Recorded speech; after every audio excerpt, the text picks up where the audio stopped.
The cowboy who saved the Apache beauty, but lost his heart in return. Everyone in Dry Creek had heard the tale. The quiet cowboy who saved an Apache girl from a fate worse than death, only to find himself forever changed. Some say he lost his heart that day, though not in the way most think. He didn't fall in love in some reckless, fevered rush. No, it happened quieter than that. Like dust settling on old wood, like spring rain on hardened clay. His name was Elias Monroe, and if you'd asked him, he would have said it all began with a sound, faint, broken, carried by the wind through the Arizona dust. It was a sound that didn't belong out there. The land was full of silence and wind, of coyotes in the far-off hills and hawks crying high above the cliffs. But this wasn't any of that. This was a whimper, human, tired, and afraid. He was riding the South Ridge that evening, checking fence lines more from habit than necessity. That's when he saw the tracks, too small to be a man's, too erratic for a horse. There was blood, too, dried along the edge of a rock, smeared like someone had stumbled. He dismounted, knelt, pressed his fingers to the warm stone, and felt something shift in his chest, something he hadn't felt in years. Following the trail through thick mesquite and tangled sagebrush, he found her beneath a low tree. Her dress was torn, her hair a mess of sweat, dust, and blood. One ankle was twisted unnaturally, her arms scratched from thorns. But what caught him, what held him still, were her eyes, wide, dark, full of fire and fear, staring up at him as if unsure whether he was real or just another mirage sent to finish what the desert had started. He didn't speak at first, just crouched, slowly, and offered his canteen. She hesitated, then took it with shaking hands, sipped like someone who didn't believe she deserved it. When he asked if she could walk, she barely managed a shake of her head. So Elias Monroe, the man who hadn't let anyone near his soul in 10 long years, lifted her gently into his arms. She didn't weigh much. It was like holding a wounded bird, something wild and too easily broken. He placed her on his mare, steadied her with one hand, and walked beside them as the sun burned down into the rim of the canyon behind them. He didn't ask who she was. He didn't need to. The desert didn't give without reason. And Elias Monroe wasn't about to leave someone to die beneath its unforgiving sky. Before her, there was nothing but land and silence. Elias had lived alone since 1881, a whole decade of dust and memory. His ranch stood miles beyond the last stretch of railroad, perched at the edge of nowhere, where the sun scorched the sand by day and the coyotes sang their lonely hymns by night. He hadn't been into Dry Creek in months. Even when he did go, he kept his hat low and eyes lower. Folks didn't ask questions. They respected a man who carried ghosts like a second skin. 10 years earlier, a fire had taken everything, his wife Miriam and their son Thomas. Some said it started from a lightning strike. Others whispered it was settlers pushing Apache families off nearby land, and someone had struck back. Whatever it was, Elias had arrived too late to stop it, just in time to bury the only 2 people who'd ever given him a reason to smile. Since then, he'd built a life from ashes. Up before dawn, feed the stock, ride the land, mend what time and weather tried to break. And in the evenings, he sat on his porch with a tin cup of coffee, watching the sky change, red to gold to black, like a prayer spoken without words. He hadn't opened his wife's Bible in years, but he still dusted it every Sunday. Are you curious to find out what bond of fate connected these 2 seemingly lonely souls? Leave your prediction in the comments. The girl didn't say much, not that Elias expected her to. After carrying her back across the ridge and laying her down on the old daybed near the stove, he kept his distance. She ate what he left beside her, beans, flatbread, a little jerky softened in broth, and drank water in slow, measured sips, never more than she needed. For 2 days they exchanged no more than a few words. You need more salve? No. Pain worse? Same. Elias wasn't sure if she was afraid of him or simply didn't care to speak. He figured it was both. People in pain didn't always want questions. They wanted space and time. And she, this girl with eyes like black stone and a voice barely louder than the wind, carried a pain he couldn't yet measure. But she watched. She watched everything. How he washed the tin plates, how he chopped kindling, how he looped the rope on the saddle horn. She saw where he hid the rifle behind the pantry door. She noticed what time he stepped outside, how long he stood beneath the porch light before sitting down with his coffee. She noticed more than most ever had. That second night, Elias came back from the barn and found the cabin different. Nothing had been moved out of place, exactly, but something had shifted. The hearth was swept clean. The mugs had been dried and turned upside down. His boots had been set beside the door, neatly. The smell of sage lingered in the air, fresh and bitter. He stepped quietly to the table and saw the bundle, tied with twine, herbs from the hills. Desert lavender, wild mint, yarrow. He didn't say a word. Later that night, he heard her moving. Not much, just the sound of something being set near the window. When he rose to check, he saw a small bowl of sage ash resting on the sill. He knew what it meant. Cleansing, protection, a prayer maybe. He let it be. The desert wind picked up after midnight. It rattled the shutters and moaned low across the ridges. Elias sat on the porch, watching stars blink in and out behind thin clouds. Inside, the girl slept, or pretended to. He couldn't tell. He sipped his coffee, lukewarm now, and glanced at the closed door. He hadn't planned to share this space with anyone again. The last time someone had sat across from him on this porch, it was Miriam, hands curled around a teacup, telling stories their son would never remember. He hadn't moved that rocking chair since. He looked at it now. It remained empty, catching moonlight like a memory. The next morning, when he stepped outside, her blanket was folded, and the sage ash had been cleaned away.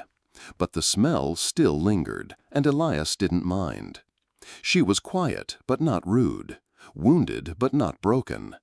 And despite the silence, despite the unfamiliar weight of another soul moving through his space, he felt no urge to send her away. He left her another bowl of stew that evening. This time, when he turned to leave, her voice stopped him. "Thank you," she said. Not loud, not forced, just honest. He gave a single nod, then returned to his place on the porch, where the stars watched and the wind waited. They were strangers, yes, but something had changed. By the fourth morning, Aiyana was moving more. Her limp remained, but she kept off the foot as best she could, using a carved walking stick Elias had shaped from an old mesquite branch. She didn't ask for it, just found it leaning by the door one morning. When she looked at him, he only shrugged. "I had extra wood," he said. That day she cooked. Not much, just a stew made from prickly pear pads, a few herbs she'd gathered from the edge of the property, and the salted beef he'd left near the stove. But the smell was different, brighter somehow. The tang of desert mint rose with the steam. It reminded Elias of something long gone. Not a memory exactly, more like the echo of one. She didn't say a word while they ate, neither did he. But she served him first, and when he tasted it, he found himself chewing slower than usual, as if trying to hold on to something fragile. That night, the cabin was still. Aiyana sat at the table, sorting seeds. Elias sat by the fire, sharpening a blade. Outside, wind whispered like an old voice trying to return. She spoke without looking up. My mother used to say, silence is where spirits speak the loudest. He paused mid-stroke, the whetstone still in hand. She sounds like someone who's been through storms. Aiyana gave a small smile. She was Apache. Elias didn't smile back, but his voice softened. My wife used to say something similar, called it listening room, said God didn't shout, he waited. Their eyes met briefly, then silence again.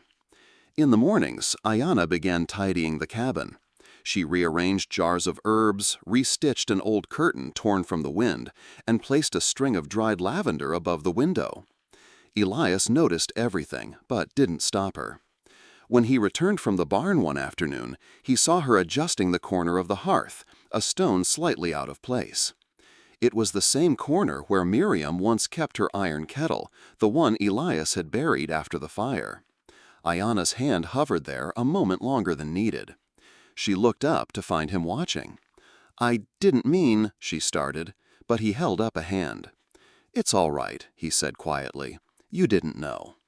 She nodded, eyes searching his. I've lived in places where memories won't let the wind in. He didn't answer. But when she turned back to the hearth, he didn't look away. That evening, he opened the Bible.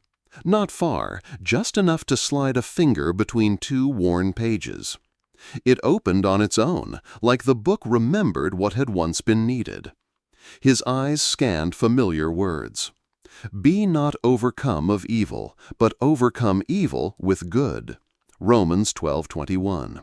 He didn't speak it, didn't need to, but the words settled inside him like the first rain after drought. Later, as they sat outside beneath a pale moon, Aiyana offered him a cup of tea, her own blend of wild mint and dried yarrow. He took it, cradled it in both hands, and said, "Thank you." She smiled faintly. The silence between them wasn't hollow anymore. It had become a room, and they were learning how to live inside it. Elias was never one to spook easy. The land had taught him that, taught him which sounds belonged and which ones didn't, which shadows were harmless and which meant trouble. But on the 7th morning after Aiyana's arrival, he saw something that made his gut tighten. Footprints. Not his, not hers. Too big to belong to either. Too deep for someone passing light. They trailed along the northern fence line, fresh, firm, and pointed east, toward the canyon pass. He crouched low, pressed his palm to one of the tracks. Whoever it was, they were heavy, probably armed, and smart enough to stay off the main path. These weren't ranchers or hunters. They were looking for something, or someone. He didn't tell Aiyana. Instead, he spent the rest of the day checking the perimeter, the north gate, the water barrel, the hollow behind the barn where he'd buried old tools and a box of ammunition he hadn't touched since Thomas died. That night, he oiled the rifle. It wasn't a ceremony, no dramatic pauses. Just habit, practiced, precise. Each motion quiet, controlled. As the light faded, he sat by the window instead of the porch, eyes fixed on the ridge line. The breeze carried no scent, no sound but the rustle of dry grass and the occasional bark of a coyote. Still, he waited. Aiyana didn't ask about the rifle, but she noticed. He saw it in her eyes when she brought him his coffee the next morning, a flicker of recognition. Not fear, not yet, but understanding. They were both people who had lived long enough to know what warnings looked like, even unspoken ones. Later that afternoon, he found her near the edge of the garden, staring off toward the north. The wind caught the hem of her shawl, lifting it like a whisper. She didn't turn when he approached. "They're close," she said quietly. Elias stopped beside her, his boots crunching against the dry soil. "You sure?" he asked. She nodded. "I can feel them, like dust under your skin." He didn't argue. He'd felt it too, a kind of pressure in the air, like the land was holding its breath. "You think they know you're here?" he asked. She hesitated. "Not yet, but they will." That night, the cabin was darker than usual. The lantern burned low, its glow flickering like it couldn't decide whether to fight the dark or join it. Elias sat by the door, rifle across his lap. Aiyana sat cross-legged by the hearth, grinding herbs into a fine powder. Neither spoke. But the silence had changed. It wasn't peace anymore. It was the kind that comes before a storm. Before bed, Elias stepped outside one last time.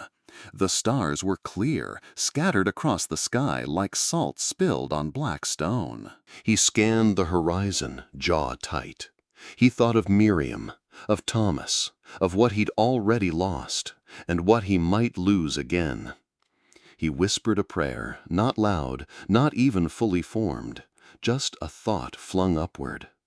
Lord, don't let me bury one more. Then he turned, stepped inside, and locked the door behind him. It was the smell of smoke that brought it on. Not fire, not danger, just the gentle scent of mesquite burning in the hearth. Elias had started it without thinking, the air outside turning cold with early autumn. Aiyana sat nearby, shoulders wrapped in a woven shawl, her eyes fixed on the flames, but somewhere far beyond them.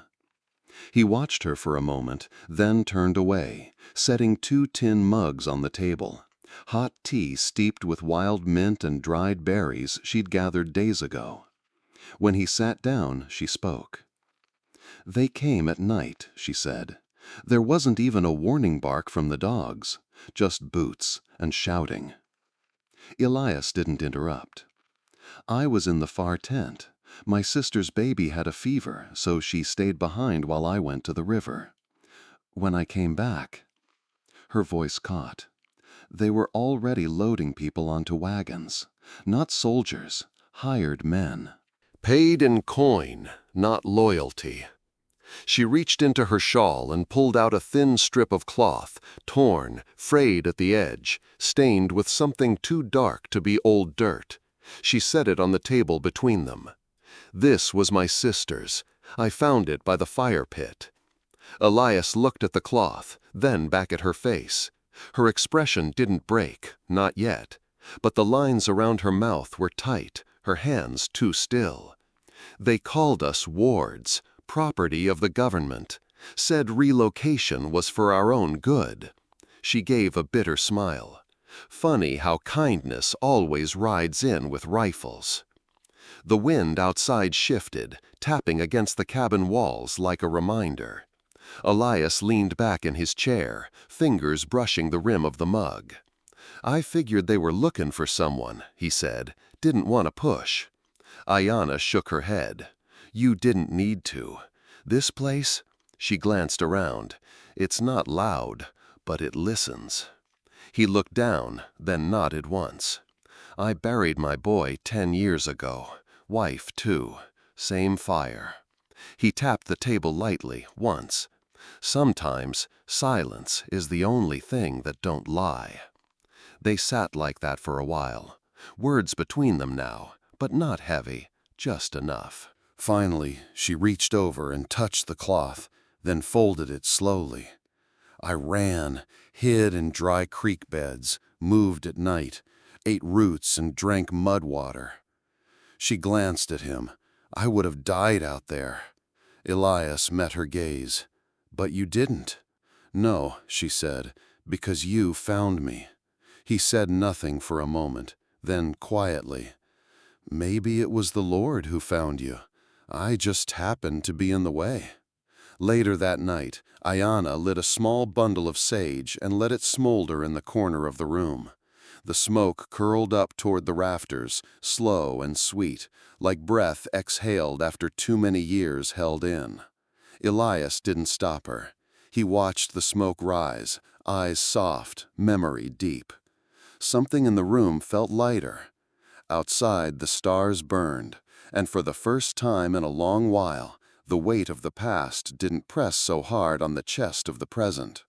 There was still danger, still darkness coming, but now there was truth between them, and truth, unlike silence, didn't leave room for fear. The days that followed were quieter, but not the kind of silence they'd known before.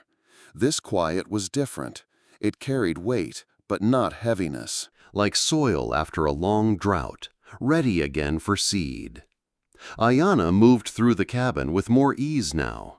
Her ankle had mended enough to allow her slow steps around the garden patch behind the barn.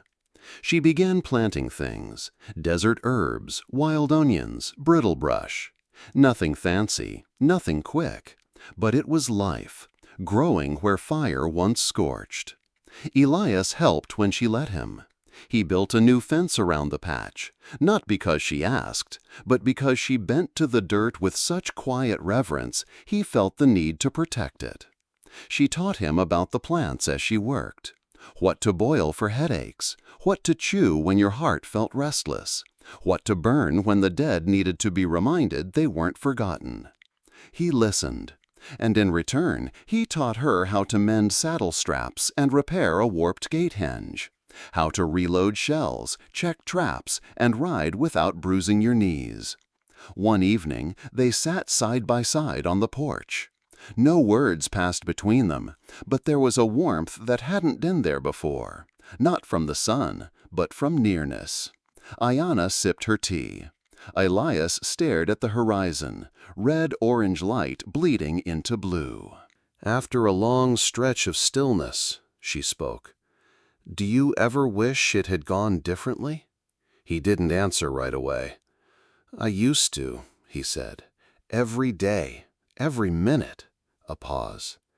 "But if it had, I wouldn't be here. You wouldn't be here." Aiyana looked at him, the weight of grief and grace in her gaze. "I lost everything in that fire," he said, "and for a long time I thought that meant there was nothing left worth saving." She said nothing, but she reached over and laid her hand on his. Not tightly, not possessive, just steady. That night, Elias took the old Bible off the shelf. The leather had cracked more than he remembered. The bookmark, a faded strip of blue ribbon, had frayed at both ends. He didn't plan where to open it. He let it fall. His eyes landed on the verse before he even realized he was reading. "Greater love hath no man than this, that a man lay down his life for his friends." John 15:13. He stared at it a long while. Then he closed the book, gently this time, and placed it back beside the lantern. He didn't need to pray aloud. The words were already alive. Later, Aiyana joined him on the porch. She didn't ask what he'd been reading, but she leaned her head against his shoulder as they watched the stars rise.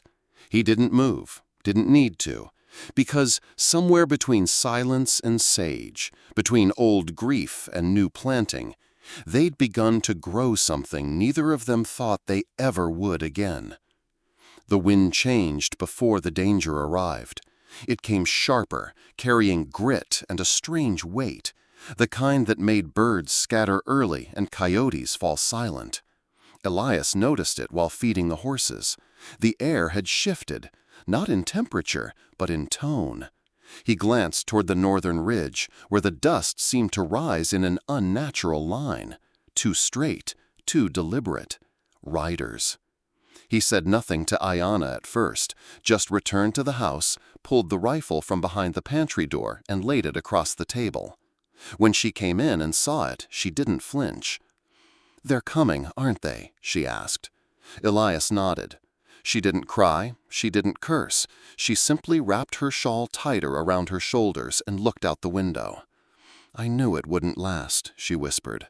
"They always come." Elias stepped beside her. "You're not alone this time." Aiyana turned toward him, eyes dark and unreadable. "That's what I'm afraid of." That evening, the horizon burned gold and red. The sunset was too beautiful, the kind that felt like a farewell. They didn't sit on the porch, not this time. Aiyana stayed inside, cleaning his rifle again, checking every round. Aiyana brewed tea in silence, her hand steady even as her eyes drifted often toward the hills. "I can leave," she said suddenly. If I go now, they might pass this place by." Aiyana didn't look up. "No. If they think I've moved on, they won't have reason to hurt you." "You think I care about that?" he snapped, more harshly than he meant to. Then he softened. "This is my land. They come here. They answer to me." She stepped closer. "You already lost everything once. You don't have to do it again."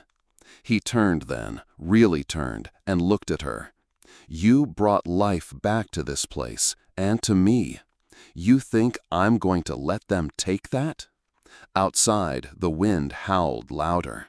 Aiyana reached for the small pouch she always wore, the one tied with sinew and cedar. She untied it slowly, pulled something from inside. A smooth stone, painted with a symbol Elias didn't recognize. "It's for strength," she said. "My mother gave it to me."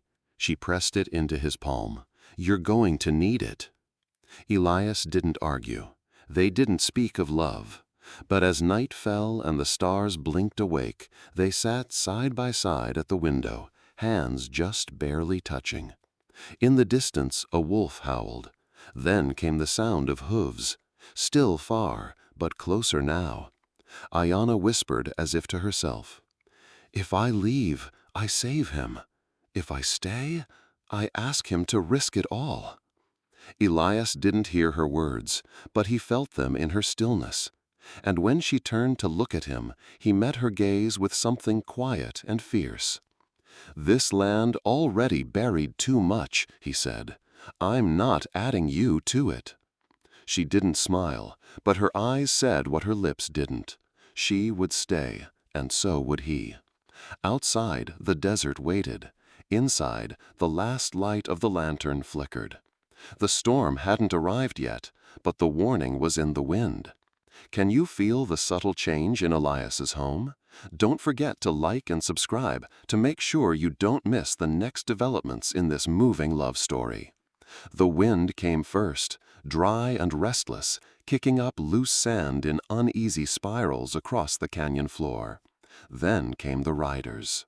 4 silhouettes appeared on the ridge, sun behind their backs, casting long shadows that crawled down the hillside like claws. Dust followed them, swallowing the trail, veiling their approach in a choking hush. Elias stood in the barn doorway, eyes narrowed, hand resting on the worn stock of his Winchester. He'd seen that kind of formation before, riders who didn't come for cattle or conversation. They came for someone. Aiyana was inside, sweeping the floor of the cabin like any other day. She didn't know yet. Or maybe she did. Maybe she'd felt it in the way animals moved that morning, skittish and tense. The lead rider wore a long coat that fluttered like black wings. His face was roughened by wind and war, and a silver scar stretched across his cheek, glowing faintly in the light. He carried something folded in his gloved hand, a document, official, heavy with the kind of weight men use to justify wrong things. When they reached the fence line, Elias stepped forward, calm, measured. He didn't raise his weapon, but he didn't lower his guard either. "You Elias Monroe?" the scarred man asked, voice sandpaper dry. Elias gave a slow nod. "We're here under federal order," the man continued, unfolding the paper. "We're looking for a girl, Apache, escaped custody 3 weeks back. Classified as government property. You seen anyone passing through?" The words hung there, cold, rehearsed. Elias didn't blink. "Ain't seen anyone lately," he replied, flat as the land behind him. The scarred man studied him for a long moment. His eyes weren't cruel. They were worse, indifferent, professional. "Place like this," he said, glancing around the property. "Easy to lose someone." Elias didn't move. His jaw tightened, but his voice remained even. "Only thing I lose out here is time." A dry chuckle from one of the other men. The scarred one didn't laugh. "We'll take a look around." "No, you won't." That stopped them, just for a beat. You telling us this land's off limits? I'm telling you this land's mine, and I don't recall giving permission. The silence that followed was thick, cuttable.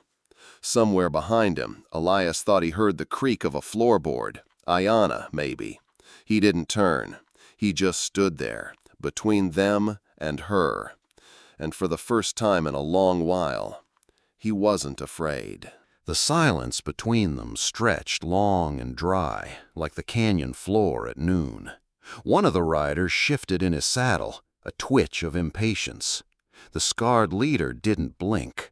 His eyes stayed locked on Elias, like a man studying a puzzle that shouldn't talk back. Then the second man swung down from his horse, boots landing hard against cracked earth. He was younger, broader in the chest, cockier in posture.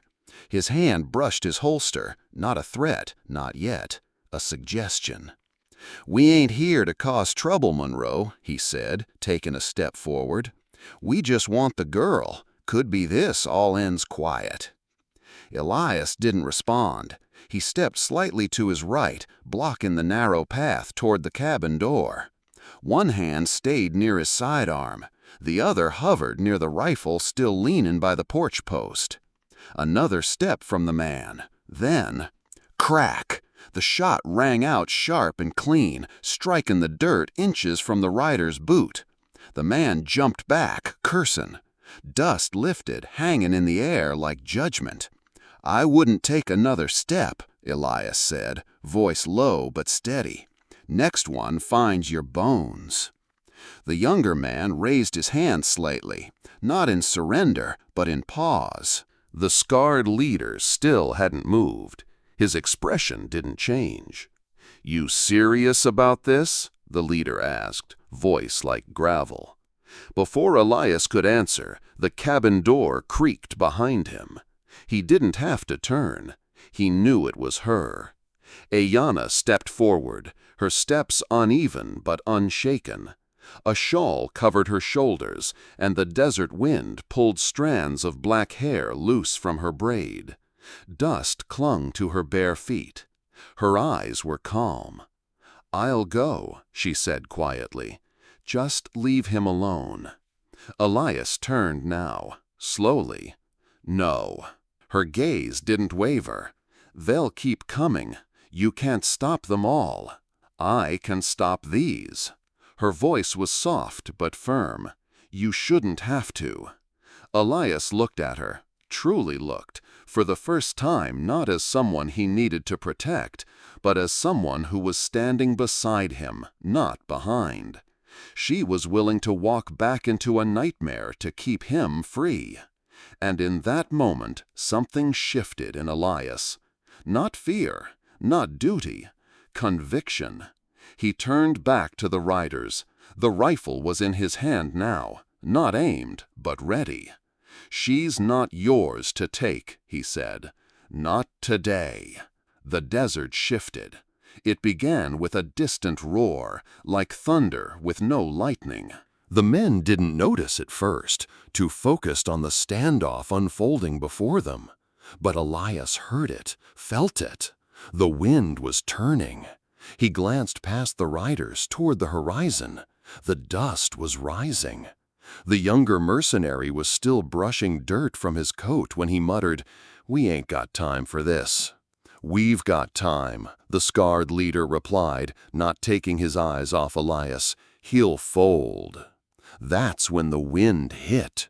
It didn't arrive gently. It came with force, slamming across the canyon like a herd of wild horses. Sand lifted in violent swirls, swallowing color, stealing sight. The porch boards groaned under its weight. Horses reared, panicked. The riders cursed, pulling scarves over their faces. Elias didn't move. He turned slightly, placing himself fully between Aiyana and the storm, and the men. The dust tore through everything. It scraped the skin, stung the eyes, howled through wood beams like voices lost in time. But in the center of it all stood Elias Monroe, still and unmoving, like the cross nailed into the tree behind his barn. Aiyana reached for his back, finding the fabric of his coat. "I should have left sooner," she whispered through the storm. Elias didn't turn. "You were never meant to run alone." He could barely see the riders now, shadows in a sea of earth. But he knew they were there, stumbling, unsure. The dust storm wasn't just weather, it was a warning. The scarred leader shouted something, muffled by wind. His men began to retreat toward the ridge, stumbling blind. One fell, another cursed the sky. Elias raised his voice, not shouting, but clear. "God sends the wind, boys. He's telling you this land is claimed." The wind howled louder, answering him. Behind him, Aiyana closed her eyes and began to hum softly. A song not of surrender, but of presence. A tune from her people, older than borders, older than violence. And somehow, in the chaos, Elias felt peace. Not because he was winning, but because he finally knew what it meant to stand for something, someone. The dust storm would pass, as they always did, but its message lingered in every gust. Grace does not always arrive quietly. Sometimes it comes in the roar of the wind, standing between love and loss. The storm had quieted, but the air still shimmered with unsettled dust, like the land itself hadn't decided whether to rage or rest. Elias stepped forward.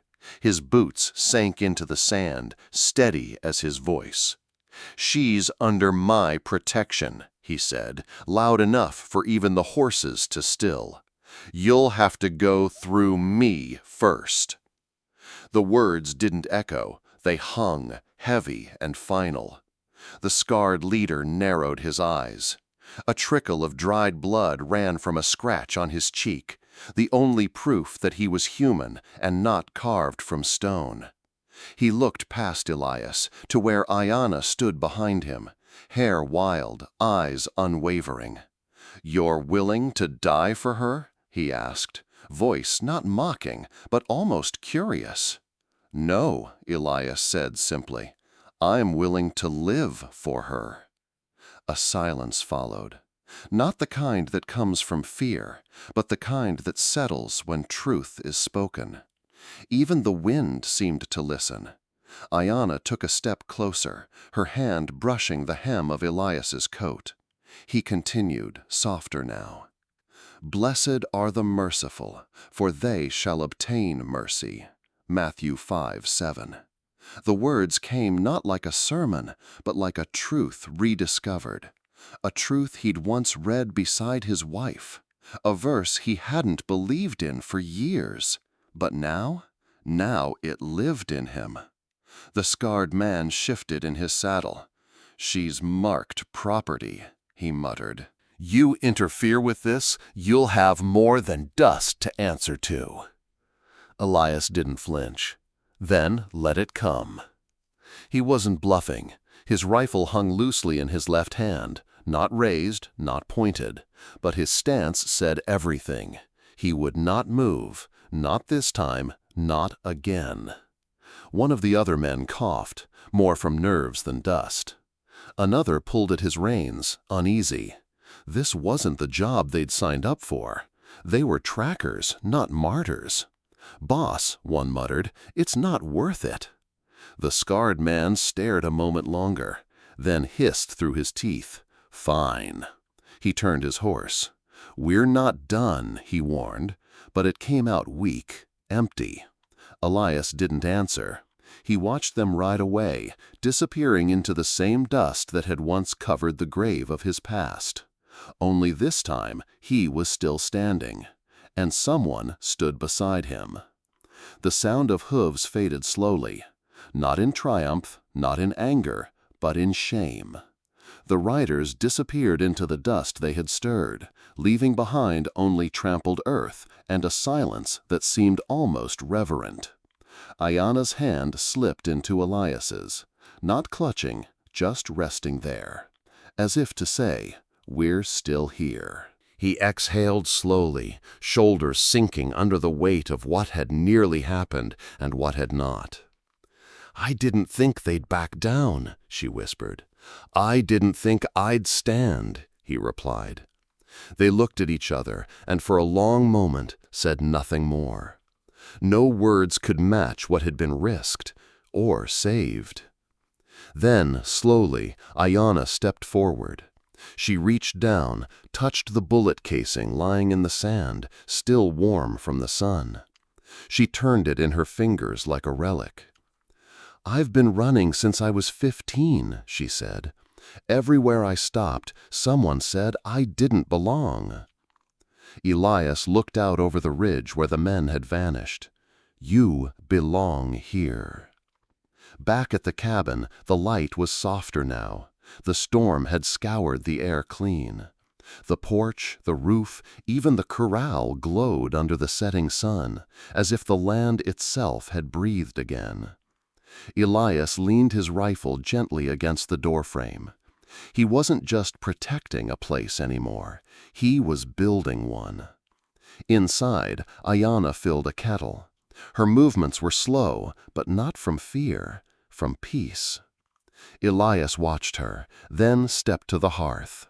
He removed a small tin from the mantel, one he hadn't opened in years. Inside was his wife's old Bible. The cover cracked, the pages stiff with dust. He didn't open it yet, just held it in his hand. Aiyana turned. "You still carry it?" "I never let go," he said. "I just forgot why I held on."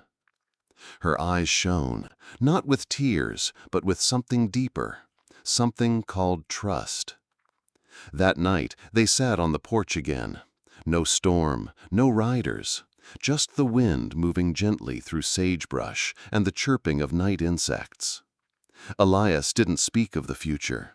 He didn't need to. It was sitting right beside him. The porch creaked beneath their weight, but it didn't groan. It welcomed them. The storm had passed, and the desert, freshly scoured by wind and mercy, felt like it was breathing again. Somewhere out in the night, an owl called. The stars blinked await, not as distant witnesses, but as quiet blessings. Elias sat with his elbows resting on his knees, gaze lost in the horizon. Aiyana beside him, wrapped in her shawl, knees tucked beneath her. They hadn't spoken since the men rode off. They didn't need to. What mattered had already been said, in bullets withheld, in stances taken, in hands not let go. "I never believed I'd be safe," she said at last. Her voice was quiet, like wind through mesquite. "Not really." Elias didn't answer. He simply reached over and laid his calloused hand gently over hers. Warm, solid, present. "You didn't just save me," she continued, eyes glistening in the moonlight. "You gave me back something I thought I'd buried a long time ago." He looked at her now, really looked, and for the first time in years he smiled without grief underneath it. "You gave me back something too," he replied, "myself." They didn't talk about love. They didn't need to. It was in the way Aiyana brought him tea with wild herbs every evening. It was in the way Elias sharpened her knife before she even noticed it dulled. It was in silence that didn't ache anymore, but wrapped around them like a prayer. A covenant written not in ink, but in action. Not sworn aloud, but lived. Before heading inside, Aiyana stood and looked up at the sky. "There's peace here now," she whispered. Elias nodded, eyes never leaving her. "Not because trouble won't come again," he said, "but because this time we won't run from it." Aiyana turned, and in the porch light he could see the truth in her eyes. She had stopped being afraid. Because they were no longer two strangers. They were one home. Two are better than one because they have a good reward for their labor. For if they fall, one will lift up the other. Ecclesiastes 4:9-10. Danger is lurking. Will Elias be strong enough to protect Aiyana? Show your support for the story with a like and a follow to look forward to the next chapters, where love and courage will face their greatest test. The storm had passed, both the one in the sky and the one in their hearts. After the mercenaries rode off in the dust, taking with them the echo of danger, Elias and Aiyana stood on the porch in silence, watching the desert breathe again. The stillness wasn't empty anymore. It was full of promise, of something quietly sacred. Aiyana didn't leave. Not the next day, nor the one after that. She unpacked what little she had. She began replanting herbs behind the cabin, starting with sage and yerba santa. Elias, for the first time in years, rebuilt a broken corner of his barn, not out of need, but because it felt like the right thing to do. Their lives became rhythm, soft and steady. Each morning they rose with the sun. Elias fetched water while Aiyana ground roots into tea. They worked side by side, sometimes not saying a word all day, yet understanding each other perfectly. The townsfolk of Dry Creek noticed. Whispers danced through saloon doors and church pews. An Apache woman, they murmured, living with Elias Monroe. Some shook their heads, others narrowed their eyes.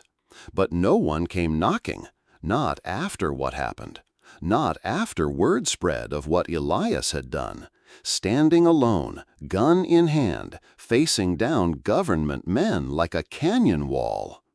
And then, one Sunday afternoon, a woman from the church, gray-haired, eyes like softened glass, brought a loaf of cornbread wrapped in linen. "I don't care what blood runs in her veins," she said, placing it on the table. "This place has needed laughter again."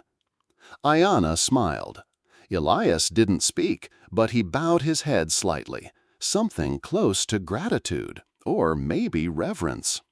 One morning, as Elias cleared brush near the cross he had carved long ago, the one marking his son's resting place, he took out his old pocket knife and etched two new words beneath the name: Grace. Begin.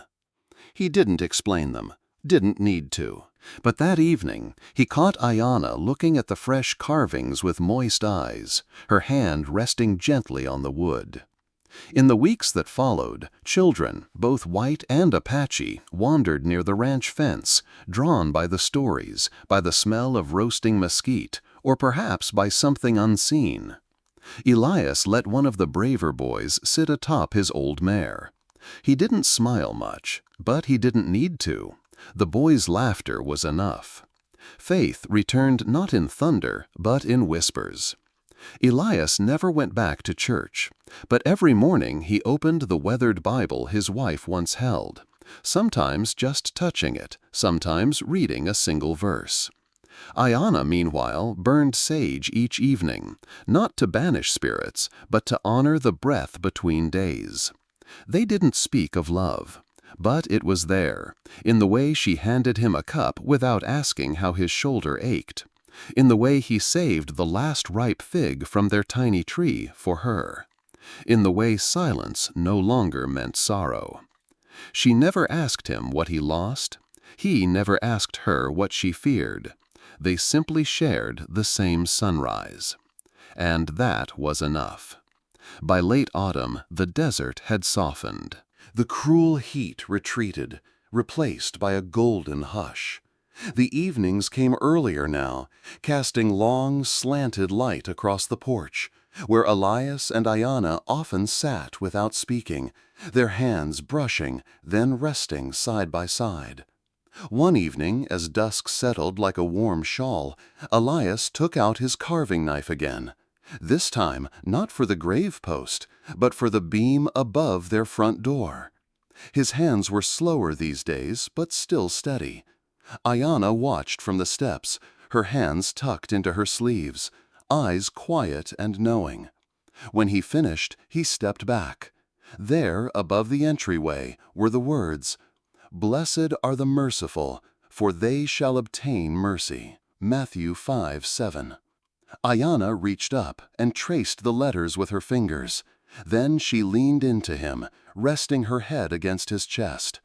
He held her there, not tightly, but as one might hold something already deeply rooted, just enough to let it know, "I'm still here." They never spoke of forever, but they began making plans, small ones, a second table for drying herbs, a new coop for chickens, an idea that maybe, one day, they'd take the wagon into Dry Creek together. Maybe not. Some dreams were enough simply by being spoken aloud. The townsfolk eventually grew used to the idea. The children now came more freely, drawn by the smell of bread or the sight of Aiyana teaching them to braid yucca leaves.